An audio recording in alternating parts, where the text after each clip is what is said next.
Hello everyone, and welcome back to the Blaise XPerience once again. I am your host Derreck, and you are joining us for episode 63 today. And today's episode is a Saturday episode, so of course, we are talking about State of Decay 2 again. So I'm definitely excited to talk with you all again. Today will be a solo episode. I know lately I've had a lot of guests on, but today I'll be back to doing this one solo, so be a little bit of change of pace there compared to as of late. But today's episode, we are actually going to do the final Legacy Guide we haven't done yet for the game. We're going to talk about the Warlord Legacy Guide. Before we get into that, real quick, there's going to be no podcast next Wednesday, and that's because we're going to be preparing for Undead Trials 3. So I'm not going to be able to do an episode next Wednesday. And the next podcast, that means that the next podcast will be a week from today. It'll be on Saturday once again for State of Decay 2. So the next podcast will be on the 26th. The next stream, I'm hoping to do one tonight. I can't promise that, though, but hopefully I can do one tonight. And if not tonight, then the next stream would probably be during the Undead Trials tournament. And Undead Trials 3 is going to happen from Thursday, January 24th to Monday the 29th. It's going to be 3-player teams, so you can jump in as a team and play some Daybreak. And it's going to be a lot of fun. It's going to be similar to Undead Trials 1, but there might be a couple of different twists in there. But it's going to be with 3 people this time instead of 2 or 1, so that should be a lot of fun. If you want to register for that, you can register by using the link http://bit.ly, that's bit.ly/UT3REG form. So that's bit.ly/UT3REG form. And that will get you to the registration, and you can register either as a solo player or as a team of 3. Basically, if you already have a team of 3 that you want to play with, then that's fine. You basically just pick one person to represent your team as the captain, and they will sign up your whole team and their and your gamer tags. If you don't have a team you want to play with, that's fine too. You can sign up as a solo player, and we will find a team for you to play with. So either way, just sign up, and I hope to see you there. It's going to be a lot of fun. And I also want to mention too that Sarkoth, who was on the podcast recently, he's actually giving away a copy of the Daybreak DLC. That way people that don't have Daybreak, they can enter and play in this event. So in the description of this podcast, you will see a link for that. But his registration for that ends today at 6 p.m. Central Time. So I believe that's 7 p.m. Eastern. So you have to enter by 7 p.m. Eastern today. And if you do that, then you can possibly win a copy of Daybreak and enter the tournament. But without further ado, we will get into the Warlord. So, the Warlord has 9 legacy missions, and we're going to talk about all those. But first off, what's unique about the Warlord? Well, first of all, we have some large facilities that are unique to the Warlord. We have the Armory. This allows you to produce any ammo type, as well as explosives and professional quality muzzle attachments. And the Armory is a great facility. It's one of the best facilities in the game. In the State of Decay Awards, it got a lot of votes because people love the Armory. I mean, making any kind of ammo you want in one spot, that's nice because you don't have to use the hassle of switching mods all the time. So it's definitely a very convenient facility, and it's one of the better facilities in the game for sure. So that is a very big plus to the Warlord. In addition to this, you have a large facility called the Spartan Barracks. This provides 8 beds with a morale penalty. So essentially, it's just a better barracks, but it has a little bit of morale penalty. But honestly, if you're trying to fit a lot of people into one base, kind of cram them together, this is a good facility. I would say that the Red Talon Bunk Room, which is the small slot that has 5 beds in it, that's a little bit better value for your slots because the large slots are hard to come by. But if you have a free large slot that you don't need, you can use it for the beds. So I would probably just recommend using Outposts or maybe a Red Talon Barracks or something like that instead, though, because using a large slot for a Spartan Barracks, it's not the best use of a large slot. And then small facilities, the unique facility that's to the Warlord is the Fighting Gym Level 2. So the normal Fighting Gym, you can train in fighting, but Fighting Gym Level 2, this allows you to train in fighting or cardio. So basically you can train your survivors and you can get them a little bit higher in their stats faster. That we don't have to use every single one to level them up. You can basically level them up at your base. And when I say level up, I mean like basically the star system in the game. You can get more stars for these categories. So that's basically what's unique to the Warlord. So essentially, the Armory is the one that's the main one, I think. The Spartan Barracks and the Fighting Gym, those are ones that I personally don't use anymore. The Abandoned Strip Mall has a built-in Fighting Gym, so in that case, it's not that bad, but the only problem with that is you can't level that Fighting Gym to level 2 because it's already technically upgraded. It's not upgradable anymore, so basically you'd have to use the Fighting Gym level 2 in a base that doesn't already have that taken up. But moving on to the Warlord Legacy missions. Our first mission for the Warlord is Weapons for All, but obviously with any Legacy in this game, before you get there you have to destroy all the play cards in your area, so basically in whatever map you're in, you have to destroy all the play cards in that map, and then you can start on your Legacy quest. So the play cards can be like 9 play cards, it could be 10, I believe the max is 12, so basically you have to take out all the play cards, and then you can move on to your Legacy mission. And Weapons for All, this is the first mission. You basically gather info about weapon stockpilers from the Wanderer, and he's going to give you a location of a rickety old barn where you spot a huge cache of weapons. So basically, you'll be driving towards the location, you're going to confront your neighbors about the weapon hoarding, and then inside the barn, you're going to talk to them and kind of confront them, basically. So essentially, you're just completing an objective of going to this barn and confronting the neighbors and figuring out what's going on.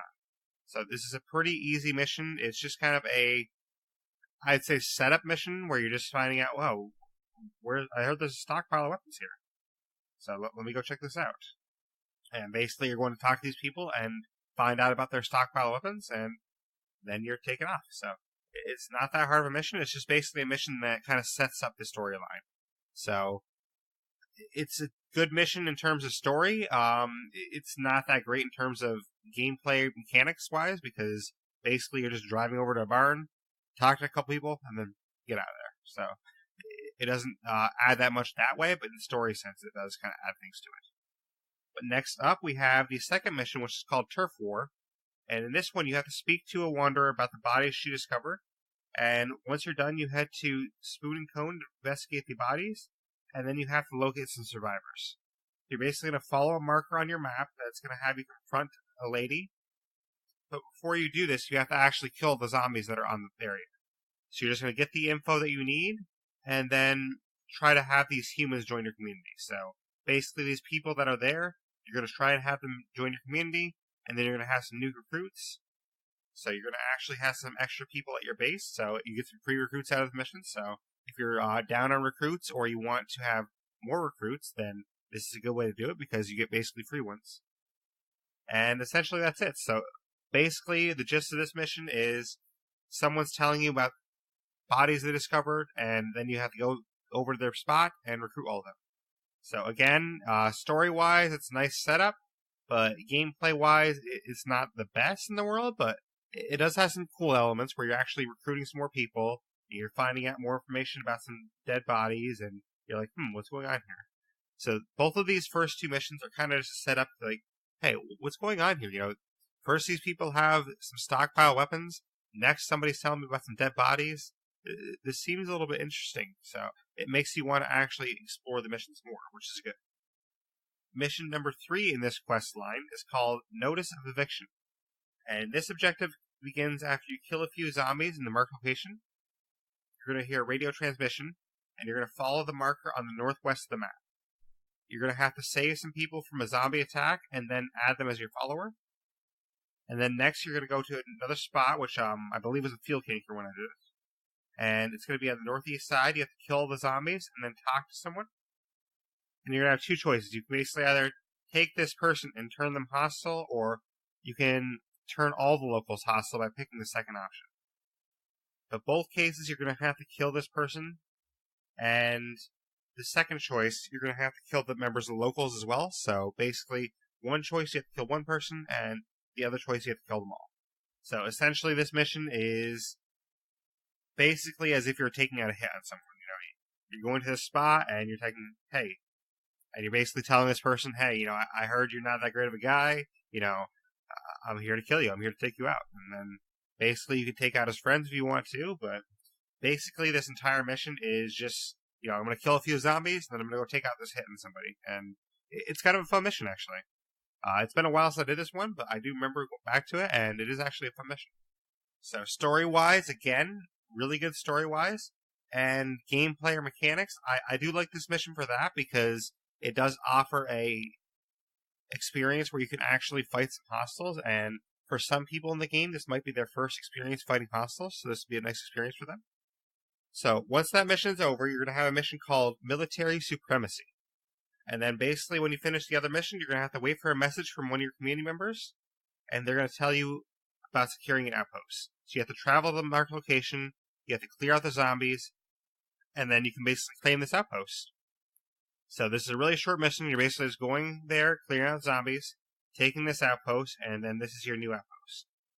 And there is actually a person there, and you can recruit this person as well. So basically you get there, you clear out this outpost, and there's also a person there that you recruit. So again, you get another recruit, and basically you're just kind of expanding your reach and getting a new outpost. If you obviously have your outpost full at this time, you would have to destroy an outpost in order to have room to claim one. But this is a really easy mission. It's just kind of, building up the hype more of this storyline, because basically all the missions in the storyline, they all build up to the 9th mission. The 9th mission is kind of the culminating mission where, everything goes down. So, story-wise, this whole series is pretty good story-wise. And then gameplay-wise, the Military Supremacy, I think it's not as bad as some people might think, because especially if you're newer to the game, this is giving you an opportunity to recruit somebody and find out how to claim an outpost at the same time. So I think this isn't that bad of a mission gameplay-wise. So I do like how Undead Labs designed this mission. And speaking of, giving you fun things to do, the next one is actually called Destroy the Play Card. So this one you're literally going to take out a play card, which is awesome because this gives anyone newer that's experienced in the game a chance to fight another play card. But you're going to have to use your radio, so you're going to have to pay 300 influence, and then basically you can find this play card. The interesting thing about this mission, too, is obviously before you start these legacy quests, you had to take out all the play cards. So basically, this is kind of a mission saying, I think you missed one. There's one extra play card that you didn't take out. So this is an extra one you have to take out, which is kind of cool, actually. But you basically just go to the spot that's at, you take out the play card, and that's pretty much it. But once you're done killing the play card, you grab the samples, because you need those samples. So this is a really simple mission in terms of, what to do. You basically just use your radio, find this play card, go there, and kill it. There's a million different ways to kill play cards, so you can use your own discretion on how you want to do that, but you can use, powerful guns, you can use explosives, you can use just your melee weapon, you can even destroy it with just CQC only. I've done that in tournaments before, so it's up to you how you want to play it. So as you can see, a lot of these missions are pretty short missions. They're not too involved where you have to do a lot of stuff, but there are a lot of missions in this series. So basically, it kind of keeps the missions coming. It's like bang, bang, bang. It's really fast, and it's kind of fun that way, actually.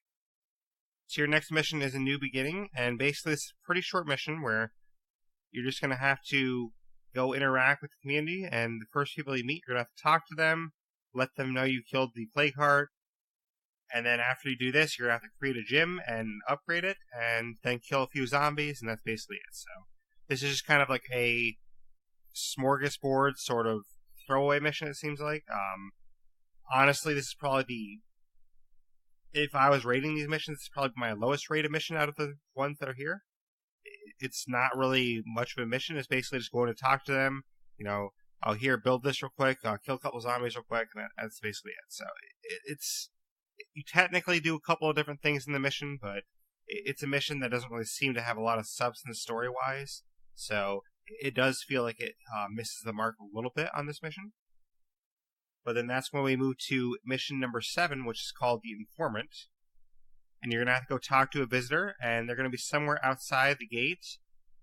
And you're going to get intel that people are going to actually try to attack your community. So this is a very important mission story-wise, because basically this wanderer that's like an informant for essentially they're kind of like a mole giving up the enemy. You're going to recruit them. They're going to tell you about this planned attack on your community, and You're gonna be like, oh shoot, there's an attack on my community coming. Well, I gotta do something about this. So you're gonna have to go to the old home site first. You're gonna have to deal with a few zombies, and then locate the coalition conspirators, and you're gonna have to enter the house and kill them all. And basically, once you're in the house, your next mission will begin. But essentially, this mission is there's an informant. He's coming to your base. He's letting you know, hey, these people are going to actually attack you. They're not good people. And then you recruit this person to your team, and then you go to the people that he told you about. You're going to kill them all, and that's that. That's that mission. So it's actually a pretty fun mission because you get to kill a couple more hostiles. So killing hostiles is definitely fun. So this is honestly an enjoyable mission. Gameplay-wise, it performs pretty well. Story-wise, it performs pretty well because this mission kind of sets up the finale where, these people were conspiring against you and you have to kind of defend yourself. But Mission 8 is called Personal Dead Zone. And basically, after you kill this hostile enclave that you just killed, this is going to be a scouting mission, essentially, and you're going to be going around to your neighbors and making sure they're not against you. So you're going to have to go to 4 different neighboring enclaves, and you're going to have to talk to them and see, okay, these people are against me or they're not against me. So essentially, there's not a whole lot in this mission. You're not, going to attack all these 4 places. You're basically just going to scout them and find out who's actually against you and who's actually not against you or neutral or with you. So basically, you're just gathering intel in this mission. So this mission is, okay, I'm going to go here. I'm going to find out what's up here and, see, are these people against me? Are they with me? Or what's going on here? And that's kind of what this mission's about. It's just scouting out to find out who's on your side and who's not on your side. But basically, once you scout these 4 places, then that's when you go to the final mission, which is a very fun mission, actually. And your final mission is Smash the Coalition. So basically, in this mission, you're going to go where the quest tells you. You're going to reach 3 Coalition members, and you're going to have to take them out. So you're going to kill 2 of them, and then the third one is going to be used for discussion. So it's going to be basically like you're interrogating the third one. So the third one that's left alive, you're going to interrogate them and try to find out what their home base is. And they're going to give it up to you. They're going to let you know, okay, please don't kill me. This is where our home base is. And then you go to the home base. And then you're going to have to fight 4 more people. And if you use long-range weapons, it's going to be easier to kill them. But you can kill them any way possible, really. But you're going to enter the Coalition base. And, once these people are dead, the Warlord mission's over. So essentially, this last mission is very fun because you're basically killing 6 people, and you're also sort of extorting or interrogating the 7th person. So it's a lot of fun because there's a lot of action in this mission, and there's a lot of killing of hostiles. And honestly, that's kind of what this whole, Warlord Legacy Guide is basically most of these missions are about, okay, who's bad? They're bad? Okay, I'm going to go kill them. And that's basically how the Warlord can be summed up is you find out some people are bad, you go kill them. That's pretty much what this mission quest line boils down to is finding a lot of hostiles and killing a lot of hostiles. Obviously, there's some other things woven in there, but story-wise, Smash the Coalition itself is a great mission. It's kind of the culmination of all of your missions before this. And gameplay-wise, it's a lot of fun too because you have to take out 2 different groups of people in 2 different areas, and one of them is like the Coalition base, which is very fun. And the missions overall for the Warlord, honestly, it's a very fun set of missions. I definitely prefer the final mission of the Traitor Legacy better, but I think overall this mission quest line has a better story to it than a lot of the other leaders do, because this whole story, there's 9 missions here. Like with 9 missions, some of the other leaders had 3 missions or 4 missions. The Warlord has 9 missions, so I'm not really sure why that was unbalanced like that, but it definitely gives the Warlord a lot better storyline, and I do appreciate that, because every mission is kind of building up to the next one.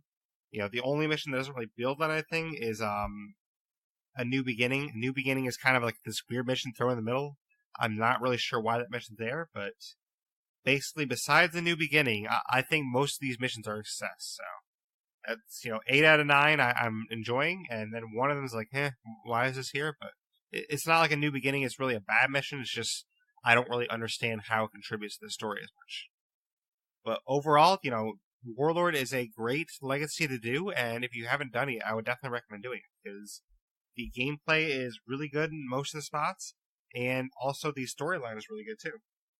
So, I talked through that a lot faster than I actually thought I was going to go. I thought this was going to be a little bit longer of an episode, but that's okay, But I think it's because even though there's 9 missions, these 9 missions are all pretty short, except for the last one. The last one's a little bit longer, but these missions are pretty short, so I think that's why we went faster to talk through them. But overall, the Warlord, it's definitely a great leader, and it's one of my favorite mission types. And this legacy is, one of my favorite legacies to do. I am partial to the Trader as a leader type, but I think the Warlord legacy quests are probably better than the Traders overall, because the Trader only had one mission I loved. And honestly, I would probably say that of the legacy missions for all 4 leader types, the Warlord is probably the most exciting legacy missions. And that's kind of why I saved it for last. And I definitely enjoy these missions. And honestly, I haven't done these missions in a while, but I'm kind of, jumping to get back in there. I mean, I kind of want to go, right after this episode and do the Warlord legacy missions again, because these legacy missions are a lot of fun, and I definitely, talking about them more, it definitely reminds me how fun they are, and that's kind of why I like doing some of this too, because talking about the other legacy missions that I talked about, it made me, think of those missions too and how fun they were. So, if you haven't done all the legacies, I would definitely recommend doing every legacy, because all 4 legacies are worth doing and they're worth your time. So definitely go do them all, because it's really going to be something that's a nice experience for you. But yeah, I mean, the Warlord, is a great legacy, and I definitely like the gameplay of it, and I love the story as well. I mean, basically, it's just that one mission, A New Beginning, that I kind of would throw out, and I would just take that mission out of there, make this 8 mission quest line, but other than A New Beginning, I didn't really have much of a problem with any of these other missions. A New Beginning, I just don't really see how it contributes to the story that much. I mean, basically, you just beat this plague heart, and then it seems like it's, let me go tell these people I beat the plague heart, and, we're just going to hang out here for a little bit. We're going to, kill a couple zombies. It just seems like it didn't really have too much of a purpose to it. I mean, I think that going to tell the people about the plague heart you destroyed, I think that could have been wrapped into a different mission. Like, for example, the Informant, that's the one after this. The Informant's the one where somebody comes and lets you know that you have, intel about people that are going to attack you. Well, why couldn't the beginning of the Informant be, hey, I'm going to tell these people about the plague heart I just destroyed, and then the actual Informant part starts. So I think this could have been wrapped together in the Informant mission. That's basically what I think, and I think the rest of the mission could have been thrown out. But that's okay. I mean, it's only one mission out of 9 that, I didn't really enjoy, so that's not bad odds at all. I mean, I'll take that for sure.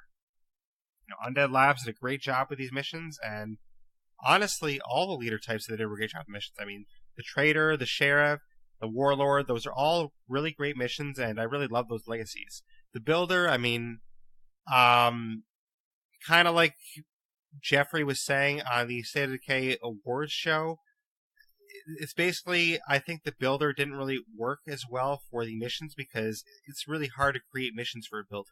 And Jeffrey had made the comment that, so it sounds like you're saying that, the leader of a Builder isn't a good leader. And I'm not exactly saying that, Jeffrey, or anyone else listening. I mean, I think the Builder is a great leader type, and it's definitely worthy of being a leader type.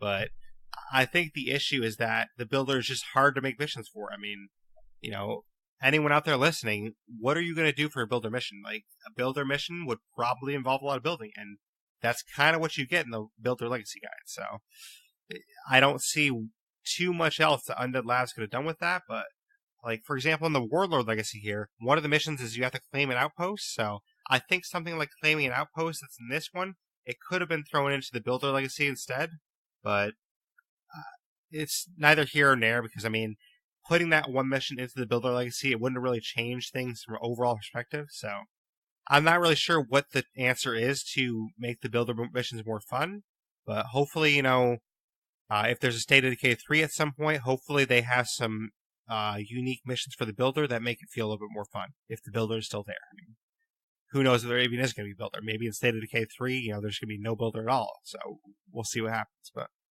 Because I don't think there's something that they can fix in State of Decay 2. I think it's just going to be, it is what it is for State of Decay 2, and I don't think it's something they actually are going to be able to fix within the lifetime of this game, but hopefully in a future game they can kind of look at this feedback and maybe try to create something that's a little bit more dynamic for a builder to do, because it didn't really feel dynamic in those missions. But, of course, I'm digressing here because it's supposed to be about the Warlord. I'm talking about the builder too much, so I apologize about that. Yeah, overall, Warlord, great legacy, and I definitely enjoyed it, so I do apologize that this episode's a little bit short. I honestly thought I'd be a little bit longer. I mean, going through 9 missions, I thought I'd be a pretty long episode, but I guess I just talked through them faster this time. I don't know. Because maybe it's because I really enjoyed them all that I didn't really have a lot of negative comments about them, but I don't think there could have been much more done to the Warlord legacy to improve it besides removing a new beginning. So take out a new beginning, and I think that basically improves this legacy, and that's all I can really comment on how to improve it, because the rest of the missions work pretty well, honestly. It's a lot of setup, but the setup really works, because the setup really leads you to the end conclusion. But that's pretty much all we have for today's episode on the Warlord Legacy Guide. So, next week, we'll see what we have next week. I don't have my episode planned completely yet. I have some ideas, but we will definitely have an episode next week, so I will see you all next Saturday. And, by then, Undead Trials 3 will have started, so I hope to see you all in Undead Trials 3 as well. If you want to register, the registration link will be in the show notes, so definitely register, please. It's going to be a lot of fun, and we want to try and get as many teams as possible. We have room for about 20 teams total, so we have lots of room, so if you want to get in there and play, then definitely let us know. It's going to be 3-player teams. But once again, next Wednesday, there's not going to be a podcast. I'm going to be too busy preparing for Undead Trials 3, so I'm not going to have time to do one in time. But I'll try and get a Wednesday podcast again as soon as possible. It might not be for a little while, though, because by the time Undead Trials 3 ends, it's going to be kind of a short turnaround for me to get an episode as well. So it might not be till a couple weeks from now that I have a Wednesday episode. Basically, there should be a Wednesday episode on February 6th, but before February 6th, I'm not quite sure yet. So hopefully in the next 2 weeks, I can probably get one done, but we'll see. Next stream, I'm going to try and stream tonight when you're hearing this, so look out for that. And if I don't stream, then I will definitely be streaming during Undead Trials 3 because I'll be doing my competition. And also, I'll be doing some referee games. So it's going to be a lot of fun, and I hope to see everyone there. Even if you don't want to register to compete, then definitely show up and, watch and give these people support, because there's a lot of great streamers out there. There's a lot of great players in the community, and it's going to be fun to cheer them all on. So definitely come out, and cheer them all on. And I'd love to have everyone that wants to compete as well. And then also, I'll mention one more time, Sarkoth who was on the podcast recently and is also a fabulous streamer. He is giving away a copy of the Daybreak DLC, so if you want a copy and you don't have one yet, then look in the show notes and there will be a link to that. You have to register by 7 p.m. Eastern Time tonight when you're hearing this, but if you register by then, on Saturday's stream that he's doing, he's going to give away a copy of it, so that's going to be a great thing, and, Sarkoth, I definitely appreciate doing that for the community. It's a great thing you're doing for the community, so very much appreciated, and thank you. And, you can, if you win this Daybreak DLC copy, you can definitely enter in the tournament. It'll give you a couple days of practice before the tournament starts, but I hope to see you all there. But if you want to find the podcast, we're on several different platforms. We're on Google Podcasts, we're on iTunes, we're on Podbean, Blueberry, Radio Public, Stitcher, iTunes, Spotify, YouTube, Facebook, basically anywhere you can find us except for iHeartRadio. So that's the only spot still that I'm aware of that you're not be able to find us, but everywhere else you can find the podcast. And if you want to contact me, you can definitely do so. You can email me at theblaisexperience@gmail.com. You can find me on Twitter or Xbox at Blaise XPerience. That's capital BLAISE, capital XPERIENCE for both Twitter and for Xbox. And then if you want to find me on YouTube, I have a YouTube as well. I don't do a whole lot with it. It's basically just I post the episodes on there and that's it. Sometimes, occasionally, I'll post a stream on there that I've done, but it's mostly for just the podcast episodes. I also have a Facebook group that, again, it's mostly just post podcast episodes, but if you want to join that as well, then you can definitely do so and contact me there. And I also have a Discord too, so the Discord is probably the fastest way to get a hold of me. So if you want to join my Discord, the link will be in the show notes, and that's probably the fastest way to get a hold of me, because I check Discord every day. The other things I don't check as often. Like, for example, YouTube, I probably check my YouTube comments, once or twice a week, but Discord I check every day. So Discord is the best way to get a hold of me if you have Discord. Or Twitter. Twitter I check all the time too. So those are probably the top 2 ways. But I really appreciate everyone listening, and I'm really happy for 2019 so far. 2019 is going to be a great year. I can feel it. So thank you, everyone, for supporting the podcast. It really means a lot, and I'm so excited to keep this journey going with you guys. And, in a couple months, we're going to be coming up on a year of the podcast. So we've basically been at this for 10 months now, and, we have a couple more months, and then we're at it for a year. So I'm looking forward to that, and I'm going to try and get something planned for when we have our 1-year anniversary. So I don't exactly know what yet, but I have a couple ideas. So we'll see what we can do. But thank you, everyone, for listening. I really appreciate it, and I will see you all in a week. So definitely sign up for Undead Trials 3, and beyond that, I will see you all on Saturday. So thank you once again for listening to the Blaise XPerience.